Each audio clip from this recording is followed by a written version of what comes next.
salam sejahtera untuk kita semua. Perkenalkan, nama saya Estella Werwin Ferananda. Saya adalah perwakilan dari kelompok PKM di SDN Karet 01 Pagi. Di kelompok kami terdapat beberapa mahasiswa yang merupakan satu kelompok yang terdiri dari Arwin Yofit Liu, Dewi, Piston Ridoloflosius Menir, dan Stephen David Ikari.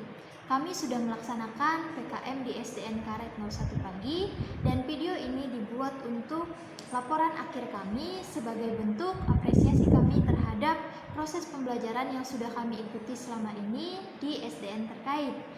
Pada hari ini, di dalam video ini saya akan mengajarkan tema 2, yaitu mengenai udara bersih bagi kesehatan, yang diambil dari subtema 3, memelihara kesehatan organ pernapasan manusia, yaitu pembelajaran kelima dengan muatan pembelajarannya Bahasa Indonesia, PPKN, dan Seni Budaya. Tujuan daripada pembelajaran ini nantinya peserta didik akan membaca teks, dan kami berharap bahwa peserta didik dapat menceritakan kembali bagaimana cara merawat organ pernapasan pada tubuh manusia itu sendiri dengan baik. Kemudian kami berharap siswa juga dapat menyebutkan bagaimana sistem organ pernapasan itu berfungsi bagi tubuh manusia dalam kehidupan sehari-hari. Kami juga berharap bahwa pembelajaran ini dapat membuat peserta didik mampu menjelaskan sistem pernapasan dengan percaya diri, dan kami berharap mereka dapat mengenali bagaimana teknik menggambar dan juga dapat membuat teks daripada gambar yang ada di dalam cerita yang dipersembahkan. Materi pada hari ini adalah organ pernapasan manusia, kemudian mengidentifikasi teks di mana di dalamnya harus menelusuri dan mengeksplorasi, yaitu apa, di mana, mengapa, kapan, dan bagaimana di dalam sebuah teks tentang sistem organ pernapasan manusia. Kemudian peserta didik juga akan mempelajari bagaimana cara membuat gambar yang berbentuk cerita. Metode pembelajaran yang kami gunakan adalah saintifik untuk mendukung pembelajaran tematik, di mana setiap muatan pembelajaran akan dipadukan menjadi satu pembelajaran utuh yang tidak terlepas satu sama lain. Kemudian kami akan melakukan evaluasi proses pembelajaran dengan memberikan tanggung jawab kepada peserta didik untuk menjelaskan materi berdasarkan pemahaman mereka masing-masing dan juga melalui penugasan. Bentuk daripada tugas yang kami berikan adalah untuk mengetahui sejauh mana kemampuan peserta didik dalam mencapai tujuan pembelajaran yang sudah kami tentukan. Kemudian kami akan memberikan tes dan juga penugasan kepada peserta didik dengan cara memberikan tanggung jawab kepada mereka untuk melakukan peran di mana mereka dapat menjelaskan sistem organ pernapasan pada tubuh manusia itu dengan menggunakan teks yang sudah mereka buat dan gambar yang sudah dikerjakan. Sekian perkenalan dan pembukaan daripada saya. Selanjutnya saya akan memulai pembelajaran ini sebagai guru kelas 5 di SDN Karet 01 Pagi. Halo, selamat pagi anak-anak semua. Apa kabarnya hari ini? Semoga kita semua sehat selalu ya. Jangan lupa sebelum memulai pembelajaran hari ini, kita berdoa terlebih dahulu menurut kepercayaan kita masing-masing. Dan jangan lupa setelah berdoa, kita membersihkan daerah di sekitar kita agar kita belajarnya lebih nyaman dan juga bisa menjaga kesehatan kita. Nah, sekarang Ibu akan mengajarkan kita beberapa hal, tetapi sebelum kita mulai belajar, Ibu ingin bertanya, apakah anak-anak pernah melakukan kegiatan seperti berenang, kemudian lari pagi atau lari sore, atau berjalan naik turun tangga sebanyak beberapa kali? Nah, biasanya kalau melakukan kegiatan itu, apa yang anak-anak rasakan? Kalau ibu sendiri saat berlari, biasanya ibu akan merasa sangat, pertama, kelelahan. Yang kedua, ibu merasa napas ibu sangat berat sehingga ibu akan terengah-engah. Kemudian, biasanya kalau ibu naik turun tangga, ibu akan merasa capek dan membutuhkan air mineral. Nah, biasanya juga setelah berenang, ada rasa sangat haus dan ingin sekali minum air. Nah, kalau anak-anak pernah mengikuti olahraga lainnya, misalnya bermain sepak bola, atau bermain badminton, bermain baseball, atau bermain permainan yang lainnya dan olahraga yang lainnya, nah pasti kita semua akan merasa kelelahan, dan yang pertama kita cari adalah air mineral. Nah, tetapi yang paling penting adalah kita biasanya akan berusaha untuk mengatur nafas. Ya, pasti kita akan berusaha untuk menarik dan mengeluarkan nafas, menghirup udara dari luar, kemudian kita membuangnya secara perlahan agar kelelahan kita itu berkurang. Kalau anak-anak mengalami itu, berarti anak-anak sama dengan ibu, karena saat berolahraga ibu juga mengalami hal yang sama. Nah, sebelum kita memulai pembelajaran, ibu mempunyai satu cerita yang akan ditampilkan dalam teks berikut ya. Nah, jadi di dalam teks ini ada seorang pria bernama Rio. Nah, pada suatu pagi Rio ini sedang pergi ke taman untuk berolahraga. Nah, Rio ini ternyata sangat senang untuk berlari pagi, dan bahkan sore jika Rio punya waktu, nah dia akan berolahraga dan berlari dari rumahnya sampai ke taman. Nah, kemudian Rio ini berlari sangat kencang menuju taman, dan sesampainya di taman, pasti Rio mengalami hal yang sudah anak-anak dan juga ibu pernah rasakan, yaitu bernapas dengan sangat terengah-engah. Nah, nafasnya ini sangat berat sehingga dia harus berhenti dan menarik nafas sebanyak-banyaknya untuk mengurangi kelelahannya itu. Nah, saat Rio memegang dadanya itu, dia merasakan ada detakan jantung yang sangat kencang. Kemudian detakan jantung itu sangat kuat sehingga Rio memutuskan untuk mengambil sebotol air mineral. Nah, dia segera meminumnya. Kemudian setelah meminum itu ternyata Rio tidak berhenti sampai di situ. Ada orang yang lewat sedang merokok, dan ternyata Rio menghirup udara atau asap rokok itu sehingga membuat dia batuk. Nah, karena dia batuk, akhirnya Rio memutuskan untuk pergi ke tempat lain di mana udaranya lebih segar, kemudian tidak ada asap rokok atau udara kotor lainnya. Setelah menjauh dari perokok itu, nah Rio kembali beraktivitas dengan nafas yang sudah kembali normal. Nah, sekarang dari cerita ini ibu ingin bertanya, apa sih yang menyebabkan udara yang kotor itu atau asap yang dihirup oleh Rio tadi, oleh seorang perokok di sampingnya itu membuat dia menjadi batuk?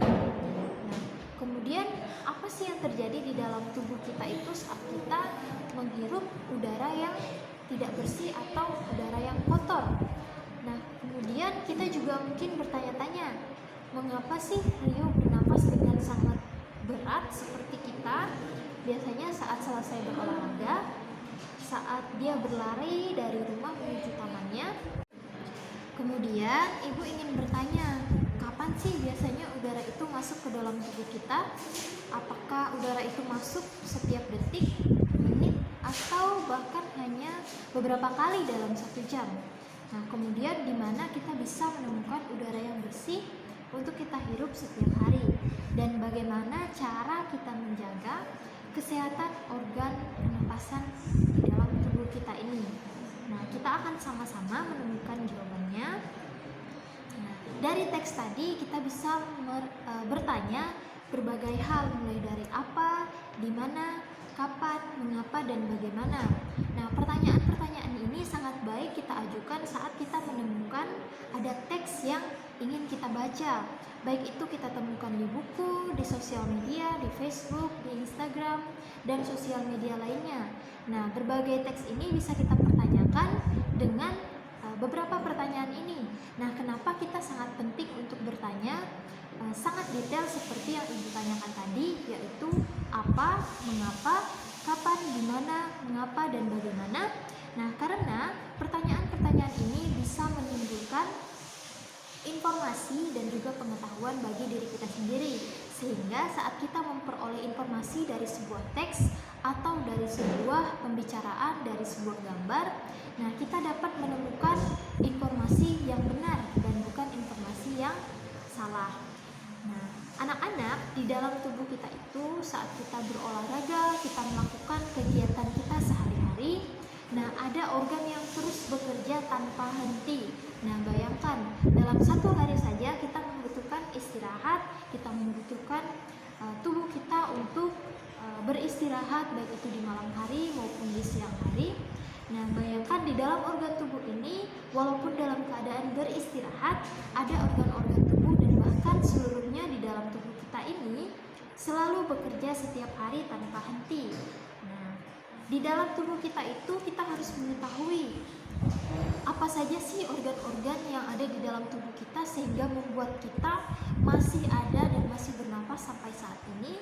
Nah, seringkali kita melihat ada kabar seseorang meninggal, kemudian seseorang wafat, kemudian orang itu dalam keadaan sudah tidak bisa bergerak lagi, sudah tidak bisa melakukan kegiatan sehari-hari seperti yang kita lakukan, dan apa yang dilakukan oleh orang yang sudah meninggal itu adalah dia hanya diam diri saja, kemudian tidak dapat bergerak, dan dia tidak bisa melanjutkan kehidupannya lagi seperti yang sedang kita jalankan saat ini.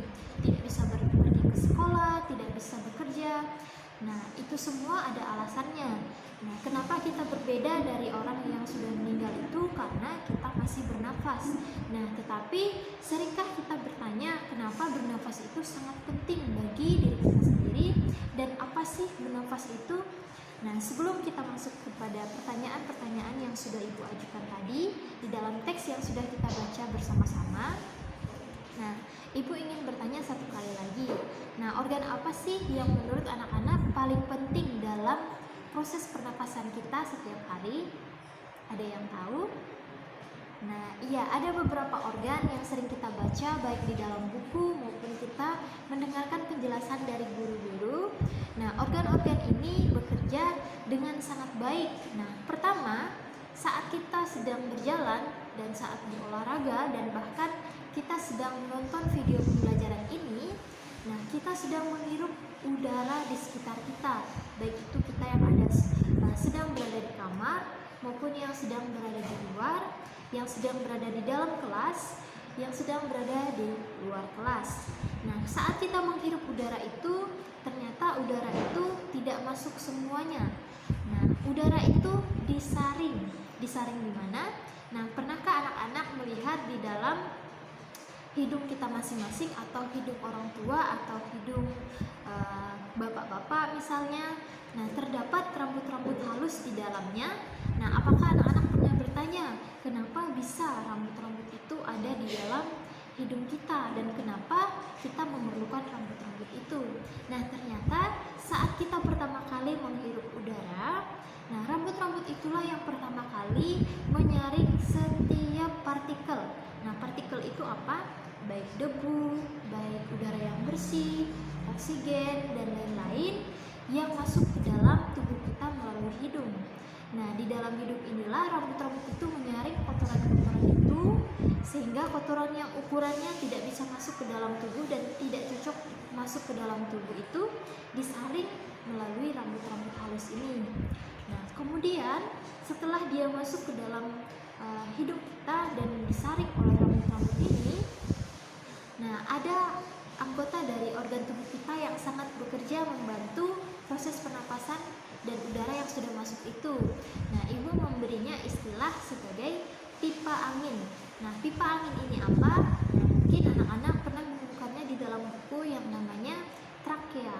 Nah, di dalam trakea inilah udara itu kemudian mulai masuk ke dalam tubuh kita dan bertemu dengan cabang-cabang. Nah, apakah anak-anak pernah melihat pohon? Nah, pohon itu memiliki cabang yang bervariasi antara pohon yang satu dengan pohon yang lain. Nah, ternyata di dalam tubuh kita itu juga ada yang namanya cabang. Nah, cabang-cabang inilah yang menghubungkan pipa angin tadi dengan yang disebut dengan paru-paru. Nah, paru-paru ini sendiri memiliki beberapa bagian. Nah, ternyata di dalam paru-paru itu ada bagiannya lagi, kemudian ada banyak cabang di dalamnya seperti pohon itu. Nah, di dalam paru-paru kita itu terdapat perbedaan.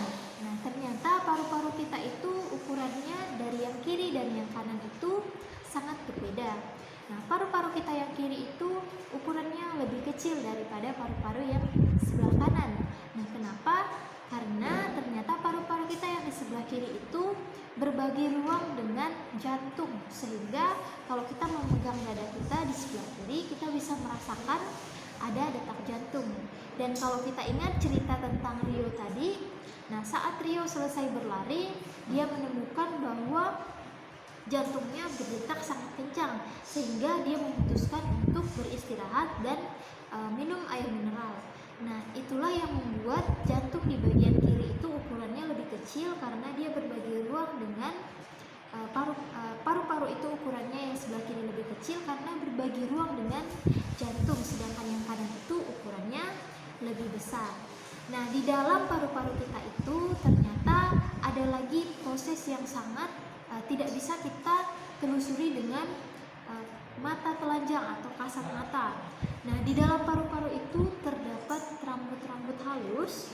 Nah, ternyata ada juga rambut-rambut halus yang disebut dengan silia. Nah, rambut-rambut inilah yang menyaring udara yang sudah masuk melalui pipa angin yang disebut trakea tadi. Nah, saat dia sudah masuk ke dalam rambut-rambut ini, nah di dalamnya itu terjadi pertukaran.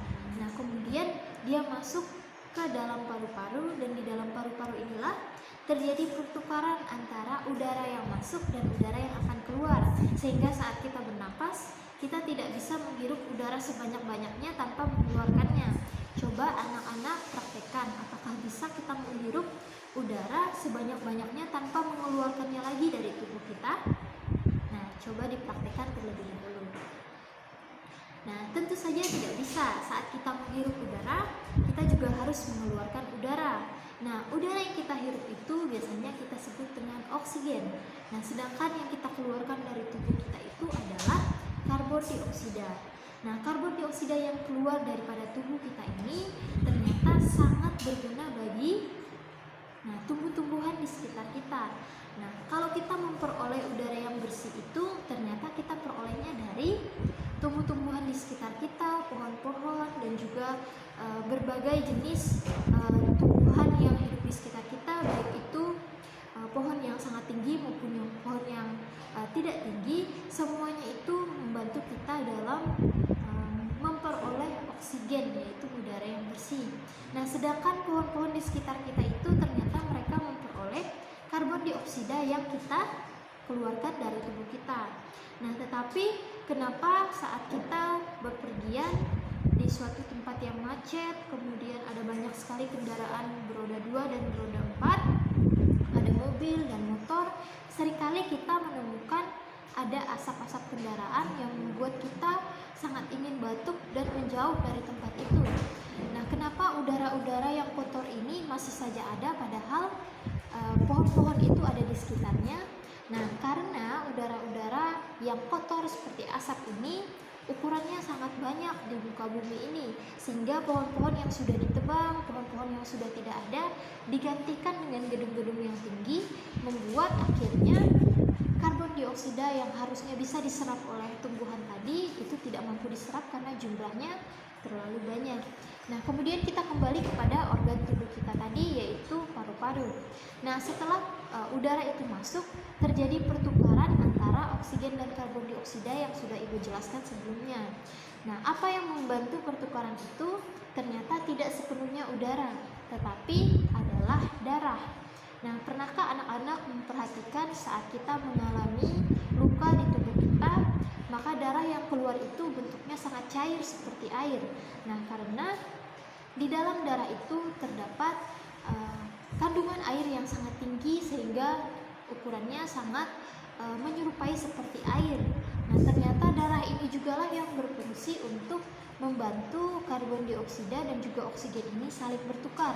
Nah, apa yang menyebabkan sehingga tadi si Rio setelah berlari kemudian dia menghirup asap daripada perokok di sekitarnya itu, dia menjadi batuk dan menjauh daripada perokok itu? Nah, karena ternyata saat udara itu masuk, jumlah daripada asap rokok yang diperoleh atau yang dihirup oleh Rio itu sangat banyak kandungannya yang sangat berat, sehingga rambut-rambut halus yang ada di hidung itu tidak cukup untuk membantu menyaring partikel yang sangat kecil dari asap rokok itu. Kemudian saat sudah dihirup, prosesnya sangat cepat melalui pipa angin yang disebut dengan trakea itu, sehingga saat dia memasuki rambut-rambut halus yang ada di paru-paru yang disebut dengan silia, prosesnya tidak bisa berjalan dengan baik karena terhambat oleh partikel atau kotoran yang ada pada asap rokok itu. Nah, kemudian setelah masuk ke dalam paru-paru, akhirnya darah dan juga paru-paru membantu proses pernapasan itu, membuatnya menjadi terhambat sehingga dia akhirnya harus batuk. Nah, ternyata batuk itu sendiri adalah bentuk daripada respon tubuh kita. Nah, apa maksudnya? Jadi tubuh kita itu bisa menjawab, bisa membantu kita sendiri untuk mengurangi rasa sakit yang ada.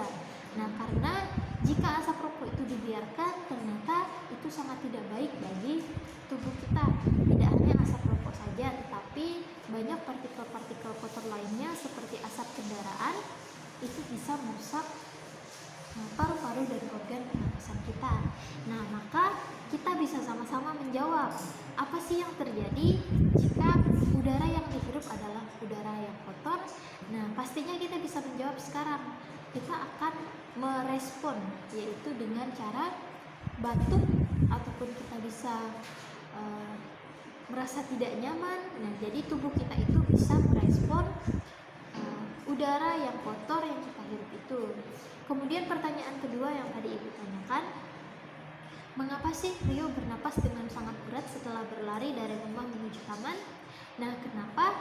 Karena saat bernapas itu, dia membutuhkan banyak sekali oksigen, sehingga saat dia berlari, dia membutuhkan oksigen itu kembali dan harus mengeluarkan banyak sekali karbon dioksida di dalam tubuhnya.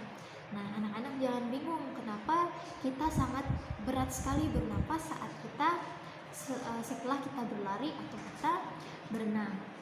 Kemudian kapan udara masuk ke dalam tubuh kita? Ternyata udara masuk ke dalam tubuh kita itu adalah 17 sampai 30 ribu per hari. Jadi sangat banyak sekali nafas itu tidak terhitung masuk ke dalam tubuh kita melalui hidung. Jadi kita tidak pernah berhenti bernapas, kecuali kita mengalami kejadian yang membuat kita harus berhenti bernapas, misalnya sesak nafas, terkena penyakit asma, dan lain-lain. Nah, kemudian pertanyaan selanjutnya adalah, di mana kita dapat menemukan udara yang bersih? Tentu saja kita dapat menemukan udara yang bersih jika kita bisa menciptakan lingkungan yang bersih di sekitar kita. Lingkungan yang bersih itu seperti apa? Lingkungan yang bersih itu adalah lingkungan yang memberikan kita kebebasan untuk menghirup udara. Nah, jika kita berada di lingkungan yang kotor, biasanya kita tidak akan bebas. Biasanya kita harus menggunakan masker atau menutupi mulut dan hidung kita untuk menghindari udara itu. Nah, berarti tempat itu bukan tempat yang baik untuk kita menghirup udara yang segar. Nah, kemudian kita juga bisa menghirup udara itu di tempat yang banyak sekali pohon-pohon atau tanaman-tanaman hijaunya. Di sana sangat baik untuk kita menghirup udara yang bagus. Kemudian bagaimana cara kita menjaga kesehatan organ tubuh kita? Nah, caranya adalah dengan sering berolahraga, dengan sering mengkonsumsi air mineral, dan kita harus menjaga pola makan kita. Kemudian kita harus menggunakan masker di tempat-tempat yang kita tahu sangat banyak sekali udara yang kotor atau bisa mengganggu pernapasan kita. Nah, kita menjaga kesehatan organ tubuh kita, kita tidak bisa merawatnya seperti kita merawat wajah kita ataupun tangan kita, karena organ tubuh pada pernapasan ini letaknya di dalam dan tidak bisa kita jangkau tanpa bantuan daripada dokter dan juga para medis. Nah, maka dari itu kita harus menjaganya melalui caranya berolahraga setiap hari dengan rutin. Nah, olahraga itu ternyata juga bisa membantu pernapasan kita menjadi lebih baik. Kemudian kita juga bisa mengkonsumsi air mineral yang cukup dengan cara kita mengatur air mineral kita itu jangan sampai tubuh kita kekurangan air mineral, karena air juga membawa oksigen di dalamnya. Kemudian kita tadi sudah belajar tentang organ tubuh untuk pernapasan manusia dan cara menjaganya. Nah, sekarang Ibu akan memberikan satu gambaran yang sangat baik untuk kita lihat bagaimana cara kita mengekspresikan dan mengajak orang-orang di sekitar kita untuk menjaga kesehatan organ pernapasan mereka. Nah, salah satunya adalah caranya dengan menggambar. Nah, menggambar itu adalah satu kegiatan yang sangat menyenangkan karena kita bisa mengandalkan kreativitas kita, ide kita yang ada di dalam pikiran kita kemudian kita tuangkan di dalam kertas dengan menggunakan warna-warna yang bervariasi. Nah, gambar itu sendiri ternyata punya teknik sendiri. Tekniknya itu adalah teknik pewarnaan. Nah, saat kita menggambar, kita sangat senang melihat gambar yang memiliki warna yang sangat banyak atau warna yang sangat bagus. Nah, sehingga di dalam gambar tidak boleh kita melupakan yang namanya teknik pewarnaan. Teknik pewarnaan itu ada dua macam, yaitu pewarnaan basah dan pewarnaan kering. Nah, pewarnaan basah itu kita menggunakan pewarna yang harus kita tambahkan dengan air, misalnya tinta, cat air, atau cat minyak. Nah, kemudian pewarnaan kering itu kita bisa menggunakan pensil warna yang biasa kita gunakan, kita sebut pensil kayu atau krayon ataupun oil pastel. Nah, jadi dari teknik pewarnaan ini kita bisa membuat gambar yang beragam untuk mengajak orang-orang di sekitar kita untuk menjaga kesehatan tubuh mereka sehingga organ pernapasan itu bisa kita jaga. Nah, salah satu contoh gambarnya adalah ini. Nah, gambar ini adalah poster tentang bahaya merokok. Nah, rokok ini ternyata sangat bahaya bagi kesehatan pernapasan kita. Karena selain kita membahayakan orang di sekitar kita, nah kita juga membahayakan diri kita sendiri. Kenapa? Karena saat kita menghirup asap rokok ini, kita menghirup rokok, kita mengkonsumsi rokok ini sendiri. Nah, udara yang kita hirup itu akan kita keluarkan kembali. Nah, apakah anak-anak pernah melihat ada yang menghirup kemudian udaranya tidak dikeluarkan kembali? Nah, pasti dia akan mengalami respon, yaitu misalnya batuk atau tersedak. Nah, jadi anak-anak, kita bisa mengungkapkan kepedulian kita dengan cara menjaga kesehatan organ tubuh kita, dan kita bisa mengajak orang-orang di sekitar kita dengan menggunakan teknik menggambar dengan pewarnaan. Nah, untuk itu Ibu akan memberikan kita semua tugas untuk dikerjakan pada hari ini.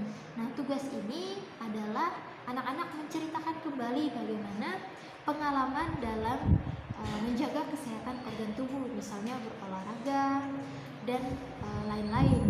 Nah, kemudian Ibu mau anak-anak membuat satu video menceritakan kembali, menjelaskan bagaimana proses pernapasan itu terjadi seperti yang sudah Ibu jelaskan tadi. Nah, jika anak-anak punya pengetahuan yang lebih banyak lagi tentang organ pernapasan, anak-anak boleh jelaskan di dalam video. Nah, tetapi di dalam video anak-anak jangan lupa harus menyertakan gambar, di mana gambar itu harus sesuai dengan organ pernapasan manusia. Nah, kemudian anak-anak jangan lupa tuliskan cerita dan penjelasannya itu di dalam sebuah teks, seperti teks yang sudah Ibu tunjukkan di awal tadi mengenai cerita Rio, dan buatlah pertanyaannya masing-masing melalui teks yang sudah dibuat. Jadi tugasnya ada 3. Yang pertama, buatlah cerita terlebih dahulu, kemudian buat pertanyaan dari cerita yang kamu buat harus mengandung apa, di mana, kapan, mengapa, bagaimana, dan siapa. Nah, jadi harus mengandung beberapa pertanyaan itu. Setelah membuat pertanyaan, anak-anak silakan menggambar terlebih dahulu cerita yang sudah dibuat itu. Misalnya anak-anak mau menceritakan tentang bahaya asap rokok, bahaya kendaraan yang berasap berlebihan, atau bahaya lainnya. Nah, anak-anak gambarkan, kemudian beri warna dengan teknik pewarnaan yang anak-anak inginkan. Jika anak-anak punya cat warna yang harus menggunakan teknik pewarnaan basah, silakan gunakan. Nah, asal membuatnya dengan rapi dan hati-hati. Setelah membuat gambar, terakhir harus membuat video, yaitu menjelaskan gambar yang ada di dalam yang sudah anak-anak buat itu, kemudian menceritakan gambar itu melalui teks yang sudah dibuat. Nah, terima kasih untuk pembelajaran hari ini. Jika anak-anak punya pertanyaan, boleh ditanyakan kepada Ibu secara virtual. Semoga apa yang sudah Ibu jelaskan boleh berguna bagi anak-anak semua, sehingga kita semua bisa menjaga kesehatan organ pernapasan kita. Terima kasih, salam sejahtera untuk